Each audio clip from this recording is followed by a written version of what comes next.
ॐ नमः सिद्धेभ्यः।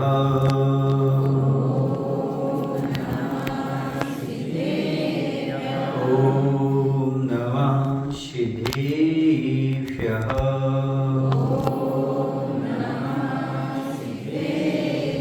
ॐ नमः सिद्धेभ्यः। नमः श्रीवर्धिमानाय निर्धूतकलिलात्मने सालोकानां त्रिलोकानां यद्विद्यादर्पणायते यद्विद्यादर्पणायते। बोलिए अहिंसा परमो धर्म की। देवादिदेव श्री महावीर भगवान जी की। आचार्य गुरुदेव हों श्री विद्यासागर जी महाराज की। आचार्य समय सागर जी महाराज की।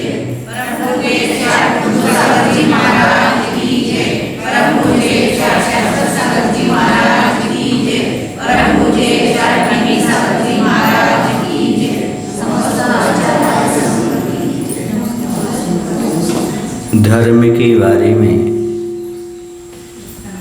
बोलने वाले, लिखने वाले, व्याख्यान करने वाले संसार में सुलभ हैं, लेकिन धर्म का आचरण करने वाले बड़े दुर्लभ हैं। आचरण के बारे में ऐसी ऐसी बातें करते हैं लोग, इतनी सूक्ष्म दृष्टि से विवेचना करते हैं आचरण की, मूलाचार से भी अधिक सूक्ष्म विवेचना करने वाले आज आचरण की मिलते हैं। और जो आचरण को पालन करते हैं उनके बारे में भी चर्चा करते हैं, लेकिन आचरण का पालन करने वाले नहीं होते। कहा गया है इस दुष्षम काल में दुष्ट लोगों की प्रकृति ज़्यादा रहेगी, प्रवृत्ति ज़्यादा रहेगी। धर्मात्माओं पर ही दोष लगाने वालों की संख्या ज़्यादा रहेगी, लेकिन धर्म का पालन करने वालों की संख्या बहुत नगण्य रहेगी। धर्म के बारे में बड़ी बड़ी बातें करेंगे, आचरण के बारे में बहुत बड़ी बड़ी बातें करेंगे, लेकिन मालूम पड़ेगा वो आचरण से शून्य हो गए। वो ऐसी दशा रहेगी कि शाकाहार का प्रचार करेंगे और स्वयं शाकाहार अपना नहीं पाएंगे। स्वयं धर्म की बात करेंगे, जीवन में धर्म बिल्कुल नहीं होगा। एक बार की बात है, एक व्यक्ति था, वह मंच पर आया और मंच पर आकर के उसने कहा कि बाजार की वस्तुओं का उपयोग नहीं करना चाहिए। जो विदेश से प्राय करके खाने पीने की सामग्रियां आ रही हैं, उनमें कहीं ना कहीं मांस का पुट मिला हुआ है। इतना अच्छा उसने लेक्चर दिया, आध पौन घंटे। बहुत से लोगों की मानसिकता हो गई कि हमें विदेश की खान पान की वस्तुएं उपयोग नहीं करना चाहिए, लेकिन उसके शरीर पर पसीना पसीना आ गया है। बोलते बोलते उसने अपने जेब से रूमाल निकाला पसीना पहुँचने, लेकिन रूमाल के साथ ही विदेशी सामग्री बाहर निकल के आ गई। मैंने समझी, दूसरों को उपदेश देना सरल है, लेकिन अमल करना कठिन है। आचरण की बात, धर्म की बात करना सरल है, लेकिन महान वो नहीं है जो आचरण की बात करते हैं, महान वो हैं जो आचरण का पालन करते हैं। सहज है आचरण के बारे में बोलना। मुनिचर्या के बारे में आप इतना अच्छा लिख देंगे जिसकी सीमा नहीं। सावक की चर्या में आप बहुत अच्छा लिख देंगे, लेकिन क्या सावक की चर्या पाली है? क्या मुनि बनने के भाव पैदा हुए हैं? ये बहुत कठिन है। आचरण की बात करते करते थकते नहीं, लेकिन आचरण की बात कहो तो चुप हो जाते हैं, आगे मौन हो जाते हैं। बहुत सारे विद्वान ऐसे थे, संघ में आते थे आचार्य के पास, जो व्याख्यान बहुत लंबे चौड़े करते थे, लेकिन आचरण के नाम पर जीरो थे। पूज्य योग सागर जी महाराज कई बार कहते थे, तुम लोग बातें बहुत करते हो, तुम लोगों के यहाँ आहार कैसे ले, आचरण की बात नहीं करते हो। इतने बड़े बड़े विद्वान होकर दो दो प्रतिमा तो धारण करो। हाँ, दुनिया को उपदेश देते हो, पर्यूषण पर में उपदेश देते हो, सेवन लगाते हो, ये करते वो करते हैं, है ना, लेकिन जीवन में कोई है ही नहीं। फिर जब वो समझाए, फिर जाके कहीं दो दो प्रतिमाएं लेने की लोगों की भाव उत्पन्न हुई। समझ आ रहा ना। आचार्य से तो फोर्स करते नहीं थे। गरीब सागर जी का कहना था कि तुम लोग इतने बड़े विद्वान हो, दुनिया को उपदेश दे रहे हो, यूट्यूब पर छा रहे हो, चैनल पर छा रहे हो, तो कम से कम तुम लोगों को आचरण तो करना चाहिए। दो प्रतिमाओं का भी पालन नहीं करते, प्रतिमाओं का व्याख्यान करते हो। तो ऐसे ही आज का ज़माना है कि वहाँ जहाँ देखो वहाँ पर यही बात करते हुए मिल जाएंगे लोग। धर्म की बात करेंगे, धर्म पर लड़ेंगे, मरेंगे, सब कुछ करेंगे, समाज को तोड़ेंगे, फोड़ेंगे, सब करेंगे, और धर्म का आचरण नहीं करेंगे। और जो धर्म का आचरण करते हैं उनसे समाज टूटती नहीं, बल्कि उनकी चर्या देख करके धर्म से समाज अपने आप जुड़ जाते हैं, एकता की डोर बन जाती है। कुछ ज़्यादा करने की आवश्यकता नहीं पड़ती। साधु चरित्र की ध्वजा कहते, साधु स्वयं चारित्र्य की ध्वजा कहते। जहाँ पहुँच जाते वहाँ आचरण की पताका अपने आप फैल जाती है। इस साधु की चर्या से अपने आप उपलब्ध हो जाता है। अब आगे चलते हैं इसी बात को आगे। पूरा परिवार जो है वह दुखी है सेठ का। क्यों? आतंकवाद ने पत्थर फेंके तो। लेकिन सेठ स्वयं जो है वह बिल्कुल शांत है, वह बिल्कुल भी गड़बड़ी में नहीं आया, उसके मन में मलिनता नहीं आई। सो कह रहे हैं पृष्ठ नंबर 462 पर, आचरण के सामने आते ही प्रायः चरण थम जाते हैं और आवरण के सामने आते ही प्रायः नयन नम जाते हैं। यह देही मतिमंद कभी कभी रस्सी को सर्प समझकर विषयों में लीन होता है, तो कभी सर्प को रस्सी समझकर विषयों में लीन होता है। देखो यही बात कही जा रही है कि आचरण के सामने आते ही लोग चुप्पी साध लेते हैं। जैसे सामने कोई आवरण आता है ना तो आदमी नीचे मुख कर लेता है, क्योंकि आगे कुछ दिखाई नहीं देता। ऐसे जब आचरण की बात करो तो आदमी चुप हो जाते, फिर कुछ नहीं बोलते। उनसे पूछो तुमने आचरण कुछ लिया? नहीं, चुप हो जाते हैं। दूसरे की कमियां बताओ, जो धर्म कर रहे हैं, धर्म मार्ग पर बढ़ रहे हैं, आचरण का पालन कर रहे हैं, उनकी कमियां बताओ। दिन भर कमियां गिनाते रहेंगे वो, और आचरण का और धर्म का व्याख्यान करते रहेंगे, लेकिन स्वयं तुमने कितना आचरण पाला वो मौन हो जाएंगे। जैसे आवरण आता आगे तो अब कुछ नहीं दिखता, ऐसे ही जहाँ आचरण की बात आती आदमी के चरण थम जाते हैं। तो कह रहे कभी कभी ये संसारी प्राणी क्या करता है, सर्प होता ना, सर्प हाउ हाउ जानते आप, तो कभी कभी ये प्राणी रस्सी को सर्प मानकर विषय भोगों को छोड़ देता है। जैसे रस्सी को आदमी ने सब सर्प मान लिया तो क्या करता है, रस्सी को टच नहीं करता, ऐसे विषयों को सेवन नहीं करता। तो कभी सर्प को रस्सी मान, कभी सर्प को रस्सी मान करके विषयों को सेवन करने लगता है। क्यों? अज्ञान दशा है। जब तक ज्ञान नहीं है ये रस्सी है कि सांप है, तब तक कैसे करोगे। ऐसे कभी कभी विषयों में अच्छा लगता है, कभी विषय बुरे लगते हैं, कभी बुरे लगते तो छोड़ देता है और कभी अच्छे लगते तो ग्रहण कर लेता है। जैसे तोता होता है, कौन होता है तोता? जानते हैं आप?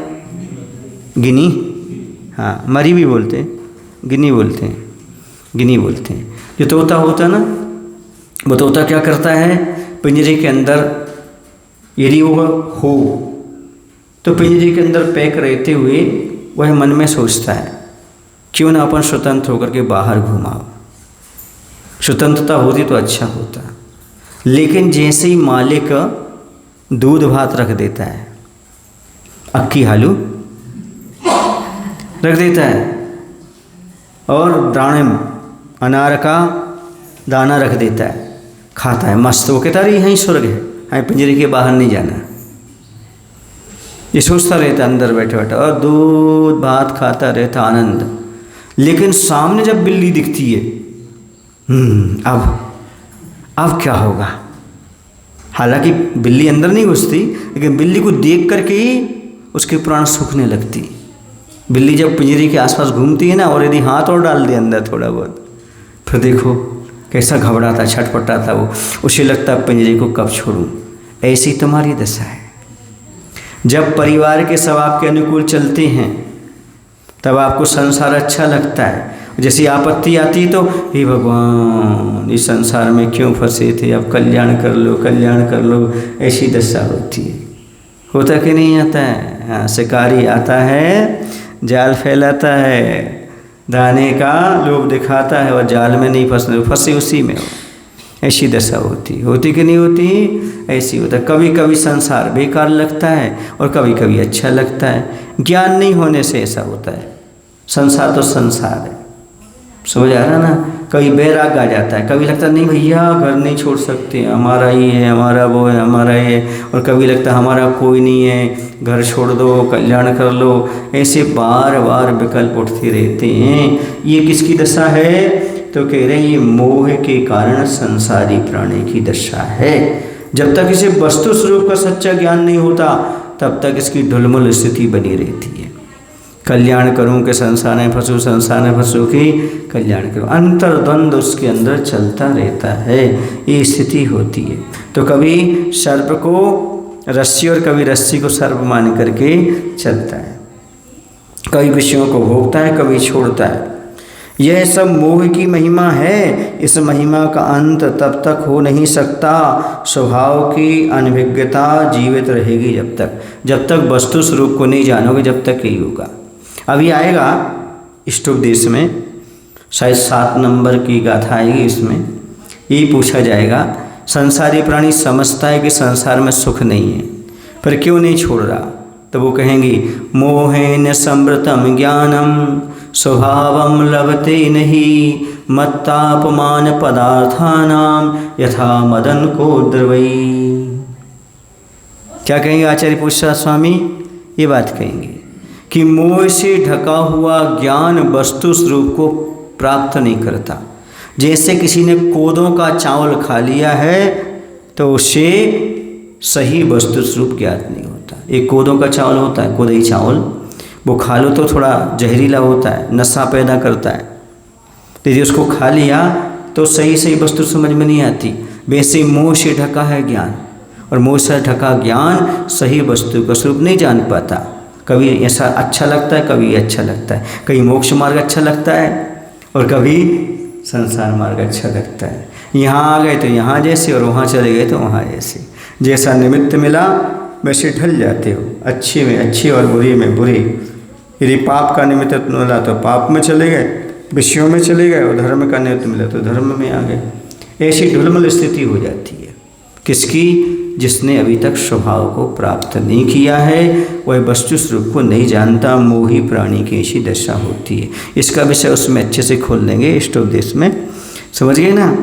तो यहाँ पर ये बात कही जा रही है कि ऐसी स्थिति इसकी होती। हाँ, ऐसी स्थिति में भी धैर्य साहस के साथ सबसे आगे हो सेठ का संघर्ष चल ही रहा है आतंक से। कुंभ की सुरक्षा हेतु कुंभ को अपने पेट के नीचे मुख कर लेता है। सोबस हो सह रहा है दुस्सह कर्म फल। वन की घटना स्मृति के कारण। और सुनिएगा, कह रहे उस समय ऐसी स्थिति बनी हुई है।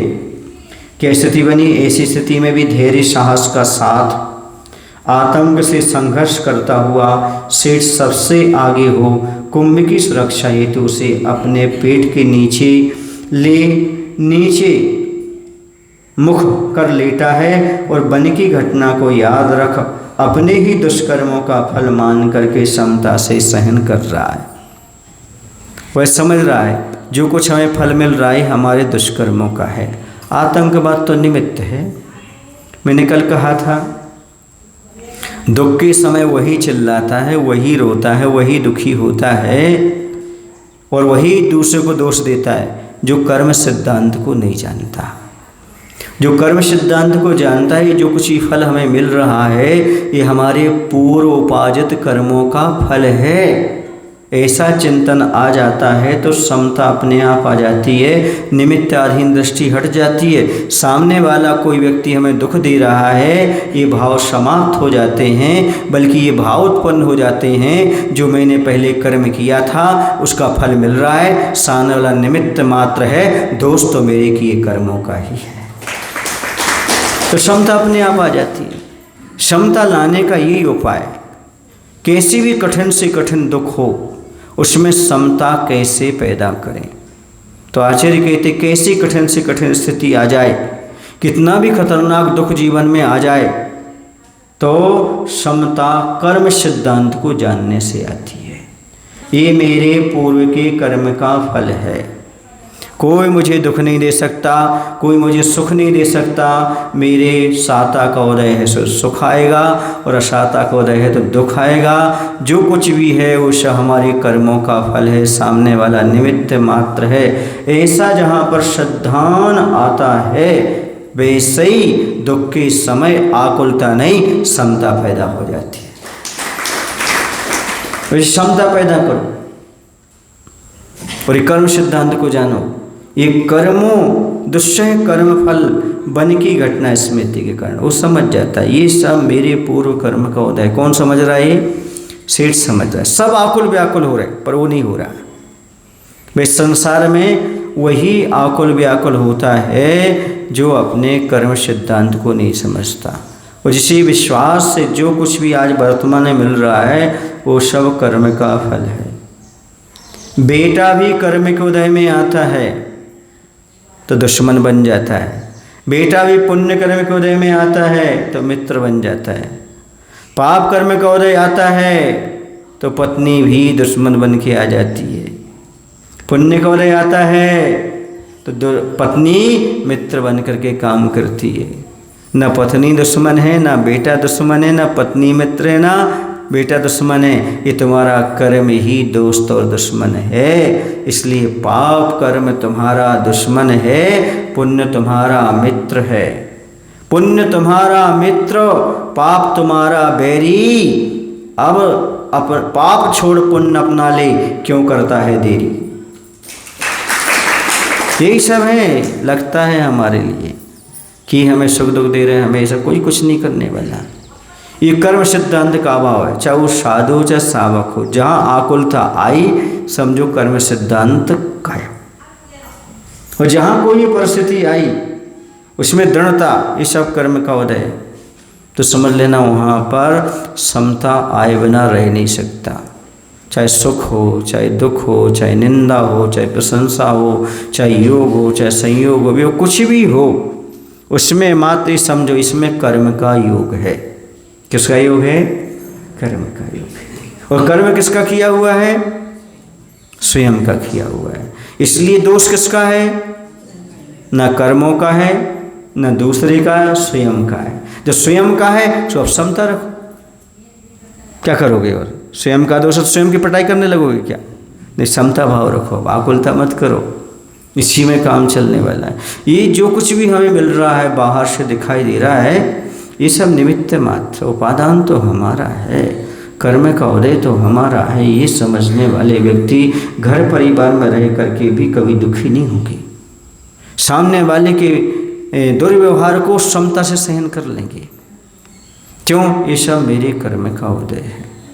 आप प्रतिकार करिएगा, प्रतिकार नहीं होता है तो यही समझो ये सब किसका है?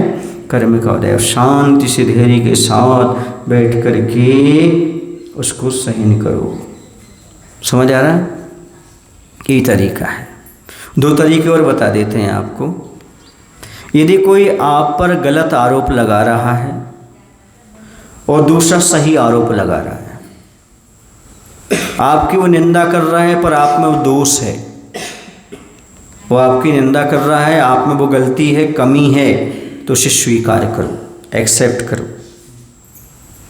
और यदि आप में कमी नहीं है, वो आपको दोष लगा रहा है, तो सहन करो। या तो स्वीकार करो या सहन करो, तभी आप सुखी से रह सकते हो। फिर महाराज जी वो गलत दोष लगा रहा है, गलत साबित हो जाएंगे, नहीं, एक समय आएगा, समय आएगा वो सामने वाला गलत साबित हो जाएगा। तुम समता रखो, तुम तो हमेशा निखर करके सोना जैसे बाहर आओ। समय की प्रतीक्षा करो, समझे ना? आप दंड मत दो, समय उसे दंड देगा। दुनिया को तुम सफाई मत दो, दुनिया के सामने सच्चाई एक न एक दिन आ ही जाएगी। क्योंकि सफाई वो देते हैं जिनके यहाँ कचरा होता है, जिसके यहाँ कचरा नहीं है उसे सफाई देने की आवश्यकता नहीं है।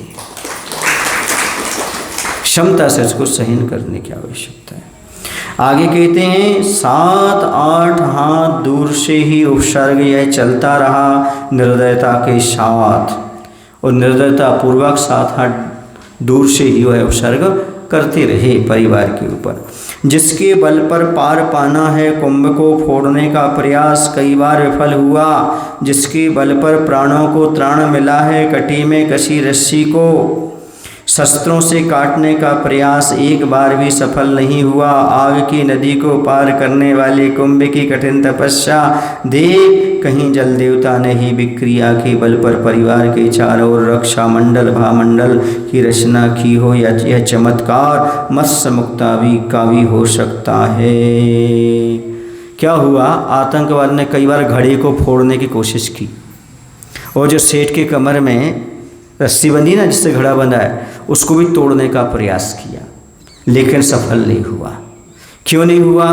क्योंकि जो अग्नि परीक्षा देकर आया है घड़ा, ऐसा लग रहा है उसे ना शस्त्र काट पा रहे ना अग्नि जला पा रही है, कहीं ना कहीं जल देवता ने वहाँ पर आभा मंडल का निर्माण कर दिया, रक्षा कवच का निर्माण कर दिया, तभी तो कुछ नहीं बिगाड़ हो पा रहा है। क्यों? क्योंकि जो व्यक्ति तपस्या का फल लेकर के चलता है, तपस्वी होता है, उसकी रक्षा के लिए देवता भी आकर के तैनात हो जाते हैं, उसकी रक्षा करते रहते हैं, कोई कुछ कर नहीं सकता। ऐसा लग रहा है कि कुंभ की कठिन तपस्या देख करके जल देवता ने परिवार के चारों ओर रक्षा मंडल भामंडल की रचना की हो, अथवा यह मत्स्य मुक्ता का चमत्कार भी हो सकता है। कह रहे हैं कुछ भी हो, अब आतंकवाद को स्वपक्ष की पराजय निकट लगने लगी, साथ ही साथ उसके मन में परपक्ष का सदा सही प्रकट होने लगा। अब आतंकवाद का बल भी कमजोर होने लगा और उसे अब अच्छे भाव ही पैदा होने लगे। हमने कहा था ना, सामने वाला कितना गलत करेगा, एक न एक दिन उसके अंदर समय से प्रभाव पड़ेगा और उसका मन भी परिवर्तित होगा। सो उसका भी मन परिवर्तित होने को तैयार है, क्योंकि जब देवता उसकी रक्षा कर रहे हैं तो उसको सोचना पड़ेगा। इतने से घड़े को नहीं फोड़ पा रहे हम, परिवार को इतने बड़े आतंकवाद वाले होकर हम कुछ नहीं कर पा रहे, जरूर कुछ ना कुछ शक्ति तो है। और ऐसा मान करके उसके अंदर अच्छे भाव पैदा हो रहे हैं। आपको ही बता देता हूँ, रक्षा कवच यदि आपको बनाना हो अपने परिवार का तो सबसे अच्छा रक्षा कवच है। जब कभी आपको लग रहा हो कि सामने वाला हमारे साथ गलत कर सकता है, गलत हो सकता है, या किसी विधर्मी से आपकी लड़ाई झगड़े हुए हों, तो आप अपना रक्षा कवच बना सकते हो। रक्षा कवच ज़्यादा नहीं बनाना, पूरे परिवार को बिठा लो एक साथ और नमोकार मंत्र चत्तारी दंडक सहित पढ़ो, आपके पूरे परिवार की रक्षा सुरक्षा अपने आप हो जाएगी। ये आपका रक्षा कवच बन जाएगा। आपके लिए अब कोई बिगाड़ नहीं कर पाएगा, कोई तंत्र मंत्र जादू टोना आपका बिगाड़ नहीं करेगा। बस नमोकार मंत्र चत्तारी दंडक सहित पूरा पढ़ लो परिवार के। इतना बड़ा रक्षा कवच है, 84 लाख मंत्रों की उत्पत्ति जिससे हुई है। अब कोई मंत्र आपको काट नहीं सकता, आपका नुकसान नहीं पहुंचा सकता। समझ आ रहा? जब कभी आपको लगे ऐसा कि हमारे परिवार पर आक्रमण हो रहा है, कोई नज़र फेंक रहा है, कोई हमारे परिवार पर गलत कर रहा है, कुछ ऐसा कर रहा है, वैसा कर रहा है, आपको लगता है, तो पूरे परिवार एक साथ बैठ जाओ और नमोकार मंत्र सहित चत्तारी दंडक पढ़ लो और चारों दिशाओं में भगवान को नमस्कार कर लो। आपके चारों ओर ऐसा औरा बन जाएगा, अब किसी का मंत्र तंत्र आप पर काम नहीं करेगा, कोई भी आपका नुकसान नहीं पहुंचा सकता। लेकिन नमोकार मंत्र तो हम फेरते हैं श्रद्धा के साथ। किसके साथ? श्रद्धा के साथ। ही मेरा रक्षा कवच है। लोग पूछते हैं महाराज आप लोग कौन सा मंत्र फेरते हो? यही मंत्र है, बस श्रद्धा के साथ हो। किसके साथ हो? नमोकार मंत्र ही सबसे बड़ा मंत्र है।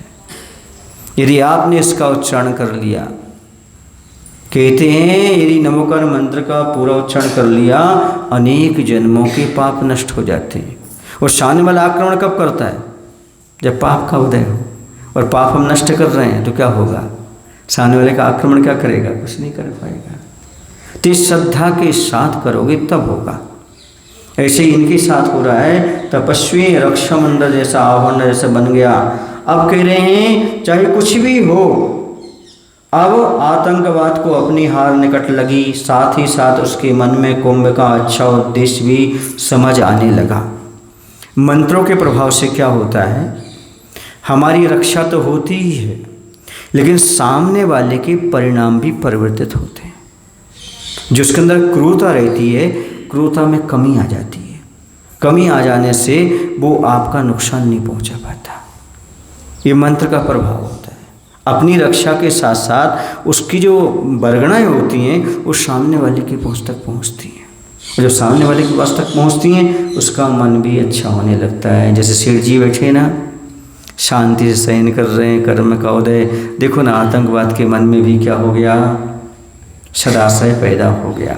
फलस्वरूप उसके तन की शक्ति वह कुंभ सहित परिवार को अदेशक भाव से देखने लगी।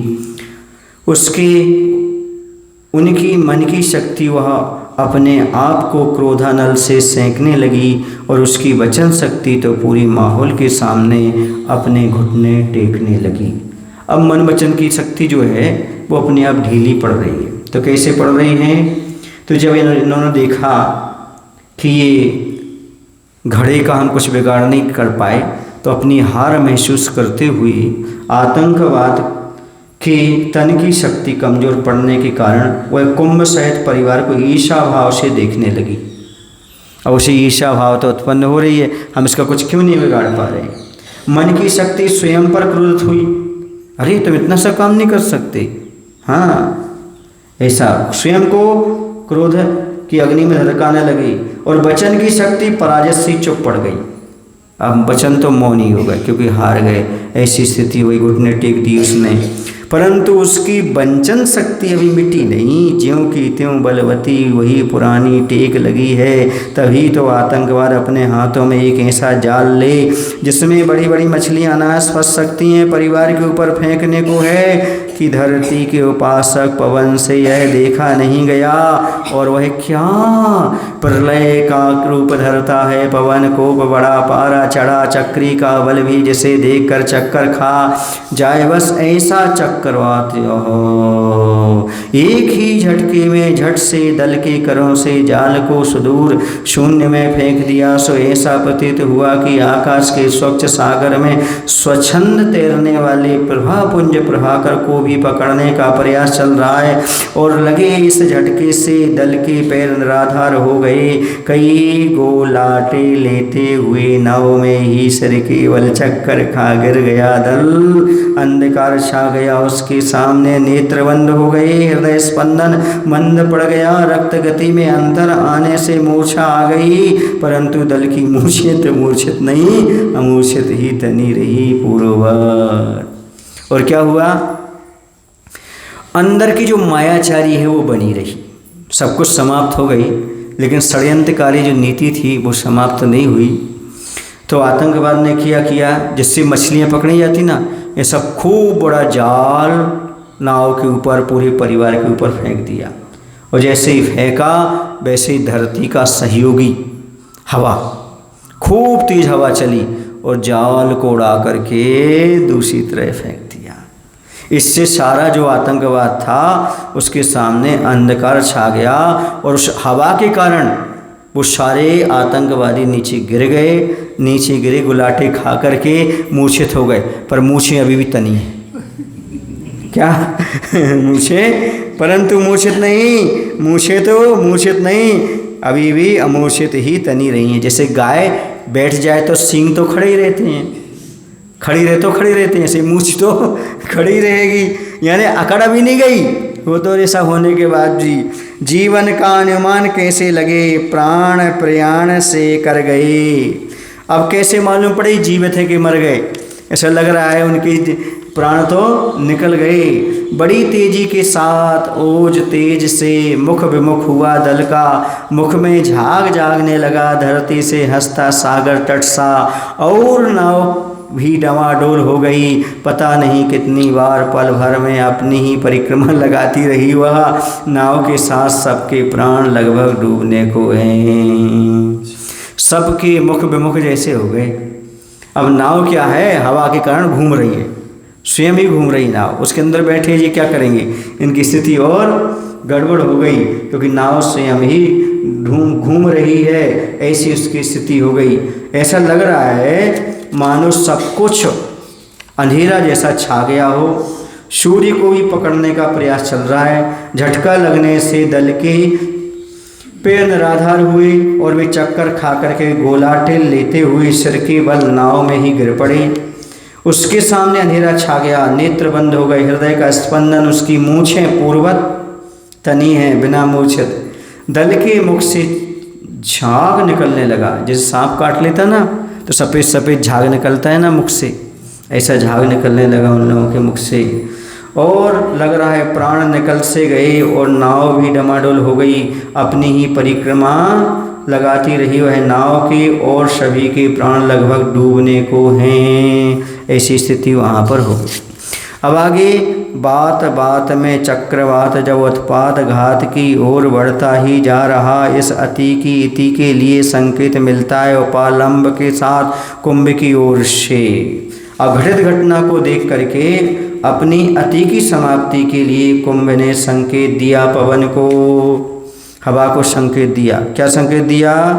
कुंभ की ओर से श्रद्धेय स्वामी की सेवा को सुखमय जीवन का सोच समझता सेवक की भांति बहुत भी कुंभ के संकेत पर संयत हुआ और नाव पूर्व स्थिति पर आती है, परिवार की 3 परिक्रमा देती।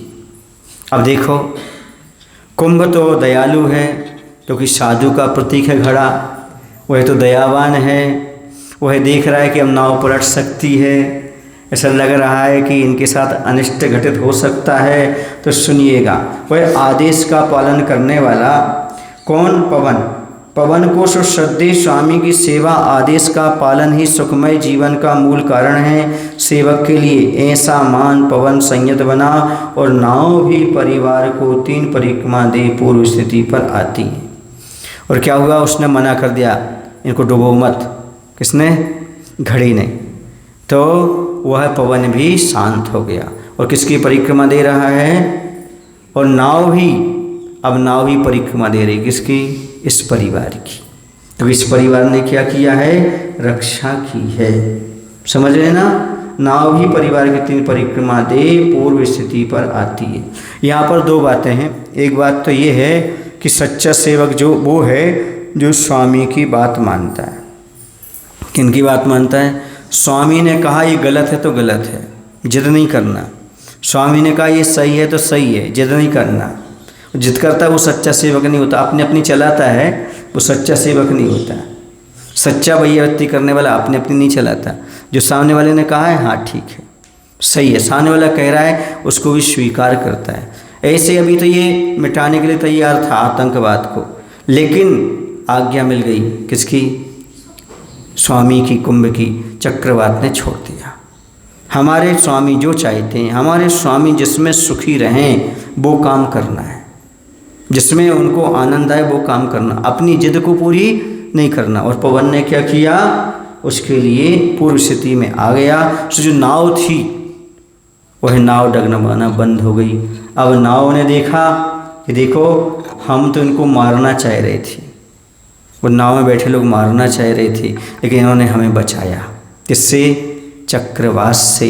अब उनकी परिक्रमा लगाने लगा। कैसे भाव परिवर्तित हो गए कि नहीं? जो पहले दुश्मन था अब क्या बन गया?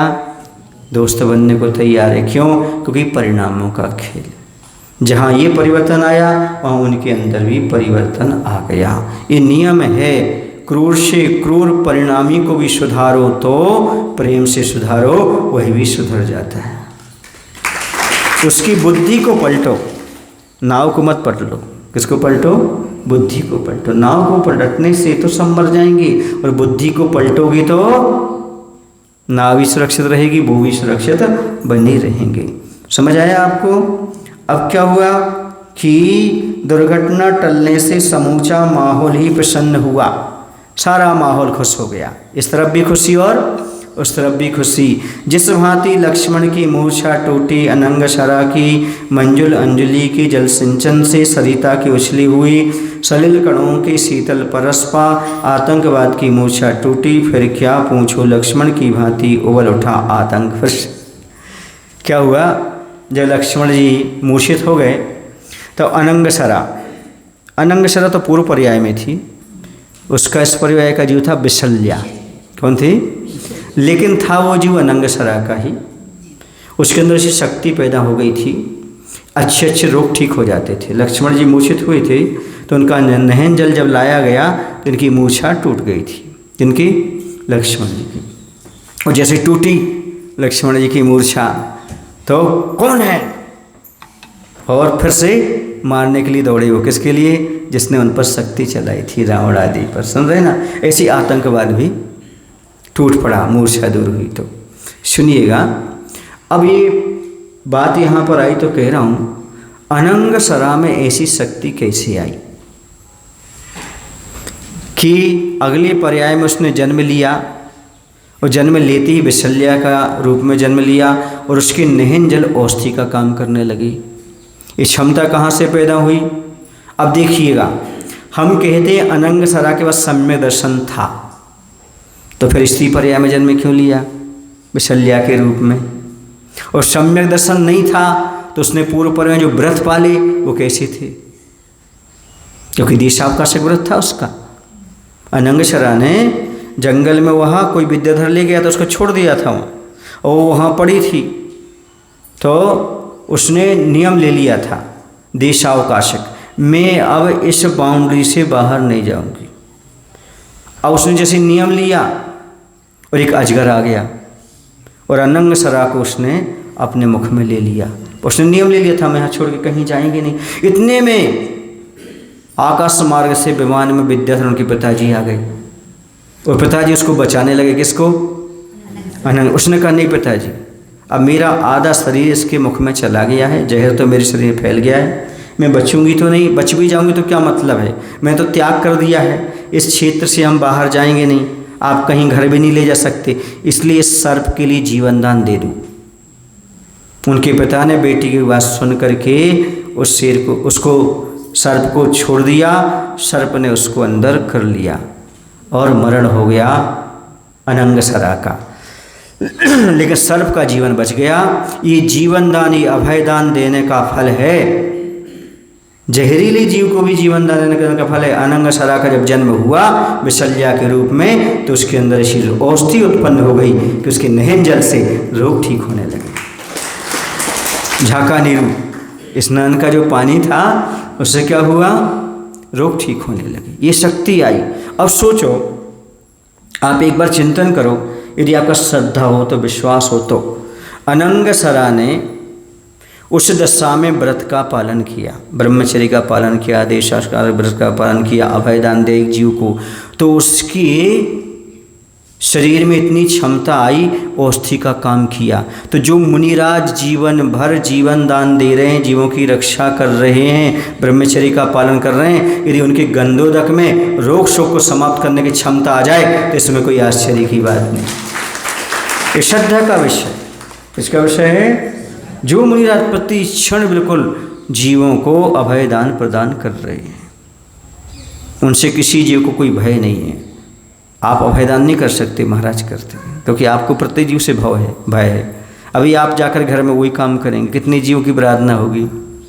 तो अभयदान देने वाले महाराज, एक नारी ने अभयदान दिया, सम्यक था या छूट गया, जो भी था उस समय परिणाम, पहले हो सकता है उसने सम्यक के साथ व्रत पाला हो, है ना, और आयु बंद करते समय सम्यक छूट गया हो उस समय, तो स्त्री पर्याय में उसको जन्म लेना पड़ा। लेकिन ऐसी क्षमता कहाँ से आई? इसे तो कहते हैं व्रतों का और दान का बड़ा महत्व होता है। मिथ्यात्व के साथ भी हो तो इतिहास में उसका नाम हो जाता है और आगे कल्याण हो जाता है। इतिहास में अभी भी तक उसका नाम है और आगे चल कल्याण होगा। ये मत समझो हम सम्यक दृष्टि की मिथ्या दृष्टि नहीं। दान करो, व्रतों का पालन करो, और तुम्हें इस श्रद्धा ने दान और व्रत से कल्याण होता है। ये तो सम्यक दर्शन है, इसलिए कहीं पीछे मत हटो। सुबह व्रतों की चर्चा चल रही थी ना, तो वही मैं कहना चाहता हूँ। ये अच्छा प्रसंग आ गया। सुबह का प्रसंग दोपहर में, दोपहर का प्रसंग सुबह में, दोनों तालमेल करते हैं। ये विषय है। समझो एक स्त्री के अंदर इतनी क्षमता आ सकती है, ये है। लोग कहते जैन दर्शन में स्त्री का क्या महत्व, इतना महत्व है। स्त्री भी यदि व्रत का पालन करे, दया का पालन करे, तो उसके अंदर भी औषधि का भंडार भर जाता है। उसके शरीर का निहन जल भी औषधि का काम कर जाता है। धर्म तो धर्म है, जो पालन करेगा उसे उसका फल उस रूप में प्राप्त होगा। इसलिए कह रहे हैं कि उन सबके मूर्छा दूर हो गई। किनकी? आतंकवाद वगैरह सबकी मूर्छा दूर हो गई। कितना बड़ी बात है भैया। जो अहित करना चाहता उसके भी हित के भाव, यह है संयम का परिणाम, यह है समता का भाव, यह है कर्म सिद्धांत को समझने वाले की बात। वो हमारे साथ गलत कर रहा है, पर हम उस पर गलत होता नहीं देख पा रहे। यह है कर्म सिद्धांत को जानने का फल। उसके साथ गलत ना हो, और उसके गलत में मैं निमित्त ना बनूं। उसका जहाँ गलत होना हो जाए, पर मैं निमित्त ना बनूं, क्योंकि मेरे निमित्त से ये सब डूब जाएंगे नाव सहित, तो दोषी मैं बनूंगा। ऐसे भाव से कुंभ ने उसे समझाया पवन को, और उनकी मृत्यु को टाल दिया, उनका अवसर दूर कर। ये भाव हमारे अंदर कब आएंगे? बोलो ना, कि जो हमारे साथ गलत कर रहा हो, ये भगवान उसका भी गलत ना हो। ऐसा तो हो ही नहीं सकता महाराज। और पड़ोसी हो और गलत कर रहा हो और उसका हम अच्छा सोच लें, ऐसा हो ही नहीं सकता। पड़ोसी तो दूर की बात है महाराज। आज के ज़माने में क्या होता है, शादी के पहले प्यार होता है, शादी के पहले प्यार होता है, पहले शादी के बाद प्यार होता था। अब पहले प्यार होता है, बाद में शादी होती है। फिर प्यार कहाँ से होगा? प्यार तो पहले हो गया, अब शादी, अब तलाक होगा। पहले शादी होती थी, बाद में प्यार होता था।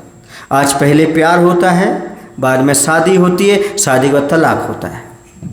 जब तलाक होता है तो यदि पत्नी का कुछ गलत हो जाए, पति कहता है उसका तो ऐसा हुआ नहीं था, और ये पति का गलत हो जाए तो उसने हमारे साथ ऐसा किया, उसका तो ऐसा हुआ नहीं था।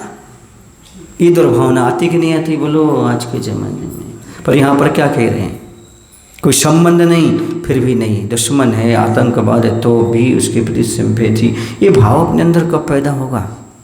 मूक माटी पढ़ने के बाद यही तो सीखना है। पढ़ते पढ़ते पढ़ते पढ़ते बीच में ये समझो कि आचार्य क्या कह रहे हैं, कि सही तत्वज्ञानी वही होता है, सही साधु संत का भक्त वही होता है। क्योंकि ये आहार दे करके आया है कौन? सेठ। तो उसका इतना निर्मल परिणाम है। और कुंभ भी अग्निपक्ष होकर आया, इतना निर्मल परिणाम है कि हमारे साथ गलत करने वाले के साथ भी गलत ना हो जाए। ये कितनी अच्छी बात है। कहते हैं एक बड़ा आदमी होना अच्छी बात है, लेकिन एक अच्छा आदमी होना बहुत बड़ी बात है।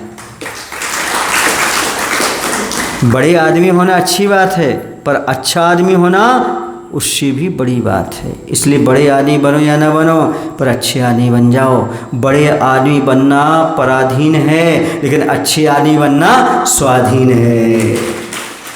आप अच्छे तो बन सकते हो।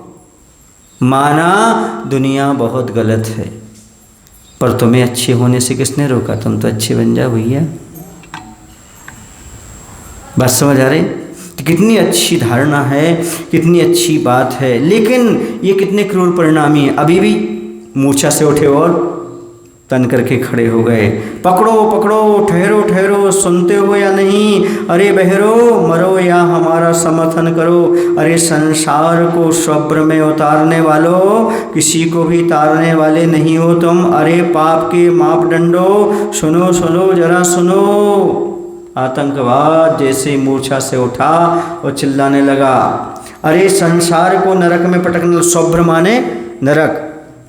हे अरे संसार को नरक में पटकने वालों, पाप के मापदंडों, ठहरो ठहरो, मरो या हमारा समर्थन करो। किसी को उतारने वाले नहीं हो तुम, सुनते हो या नहीं? अरे बहरो, सुनो सुनो सुनो, जरा सुनो। आज धन संग्रह नहीं, जन संग्रह करो, और लोभ के वशीभूत हो अंधाधुंध संकलित का समुचित वितरण करो। अन्यथा धनहीनों में चोरों के भाव जागते हैं, जागे हैं। चोरी मत करो, चोरी मत करो, यह कहना केवल धर्म का नाटक है, उपरल सभ्यता उपचार। अब कल समझाएंगे इसका मायना, क्योंकि मायना बहुत बड़ा है। ये समझना है कि आज वर्तमान में आतंकवादी क्यों पैदा होते हैं, वर्तमान में चोर क्यों पैदा होते हैं, क्योंकि आदमी लोभ वश होकर के सामने वाले का शोषण करता है। शोषण करने से सामने वाले के अंदर ज्वाला जागृत होती है और वह सामने वाले को हड़पने का भाव पैदा करने लगता है। समझ गए ना? यहाँ पर बात ये समझो, क्रूर से क्रूर परिणामी भी हो या आपके साथ कैसी भी घटना घट रही हो, उसी कर्म का उदय समझ करके सामने वाले पर क्रोध नहीं करना चाहिए। यदि सामने वाले का अपने निमित्त से अहित हो रहा हो तो अहित को रोकने का प्रयास करना चाहिए। ये यहाँ पर बहुत महत्वपूर्ण चीज़ है। बोले महावीर भगवान की जय। आचार्य गुरुदेव श्री विद्यासागर जी महाराज की जय।